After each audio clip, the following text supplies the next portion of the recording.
बिस्मिल्लाहिर्रहमानिर्रहीम बिस्मिल्लाहिर्रहमानिर्रहीम अस्सलाम वालेकुम। मैं हूँ सादिया सुहेल, आपकी दोस्त, आपकी हमदर्द। एक बड़ा शेर का एक फ़िक्रा है जो आज बड़ा दिमाग में घूम रहा था।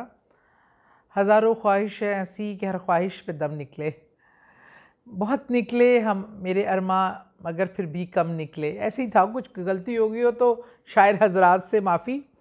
ख़ुद भी किसी ज़माने में अच्छी शायरी करती थी, पर वो ज़िंदगी ने इतना मसरूफ़ किया, कहाँ डाला कहाँ फेंका, कि ये इतना जो लतीफ़ जज्बा था उससे कहीं दूर चली गई। बहरहाल मुझे शायरी सुनना, शायरी पढ़ना बेइंतहा पसंद है, और अच्छी शायरी रूह में उतर जाती है। और कभी आप इकबाल को पढ़ लें, शिकवा जवाब शिकवा, अगर आप कभी पढ़ें ना तो आपकी अक्ल कहते नहीं है वो मान पड़ जाती है, कि लगता है कि ऐसा कमाल है, वो ज़रूर पढ़िएगा, मेरी रिकमेंडेशन है। और बच्चों को पढ़ के सुनाइएगा उसका तर्जुमा। अच्छा जी, ख्वाहिशों की बात हुई तो मैं आपको बताती चलूँ, बहुत से लोग, हमारे हर इंसान की ख्वाहिश होती है। इंसान जो है वो ख्वाहिशों का पुतला है। एक ख्वाहिश हम कहते हैं बस अल्लाह ये ख्वाहिश पूरी कर दे, फिर मैं कुछ नहीं मांगूंगा। फिर दूसरे दिन हमारी नई ख्वाहिश होती है।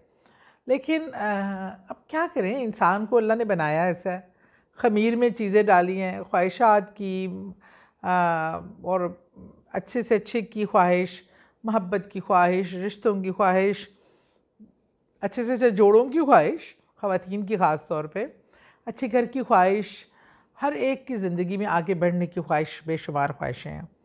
लेकिन एक चीज़ मैं इसको बताती चलूँ, इससे पहले कि मैं आपको वो तरीक़ेकार बताऊँ जिससे हम अल्लाह से अपनी ख्वाहिशें मनवा सकते हैं। उसमें यह है कि अल्लाह पसंद करता है उन लोगों को जो अपनी ख्वाहिशात पे अपने नफ्स को कंट्रोल करके चलें। ख्वाहिशात रखें, ये आपका हक है, लेकिन उन ख्वाहिशात के पीछे इस तरह पागल ना होइए कि अगर वो ख्वाहिशात पूरी नहीं हुई, अल्लाह की हिकमत है, अल्लाह की कोई इसमें छुपी हुई ऐसी आपके लिए बेहतरी हो सकती है जो शायद आपको अभी समझ ना आ रही हो। लेकिन तो उसके पीछे पागल नहीं होना चाहिए, या ख्वाहिशों को के हसूल के लिए हर जायज़ और नाजायज़ तरीक़ेकार अपनाना, हर इंसानियत की को रोनते चले जाना कि मेरी ख्वाहिश को पूरे किसी कीमत पे भी पूरा करना है, ये तरीक़ेकार और ये सोच गलत है। आप ख्वाहिशात करें, उसके लिए एफ़र्ट पुट करें जायज़ तरीके से। कोई शॉर्टकट नहीं होता ज़िंदगी में कामयाबी और ख्वाहिशों को पूरा करने का। आप अपनी मेहनत करें, अपनी मेहनत से अचीव करें अपनी ख्वाहिशात को, और अल्लाह से मांगें। और अल्लाह से मांगने का मैं आपको एक तरीका बता देती हूँ।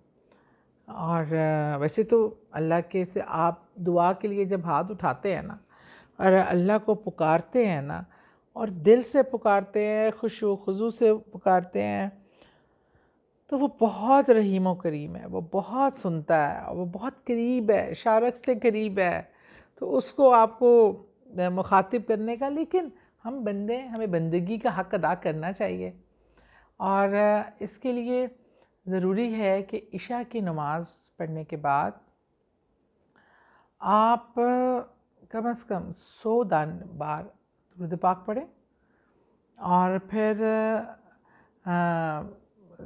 33 बार आप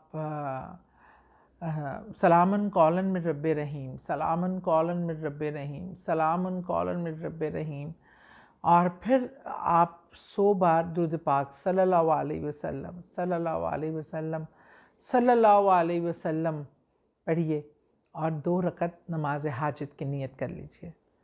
और जो आपकी ख्वाहिश है, नेक और जायज़ ख्वाहिश, नेक और जायज़ ख्वाहिश, आप ये ख्वाहिश करें कि अल्लाह मुझे पूरी, अल्लाह की कुदरत में तो है कि वो दुनिया की दौलत भी आपके कदमों में ला के दे सकता है, सब कुछ कर सकता है।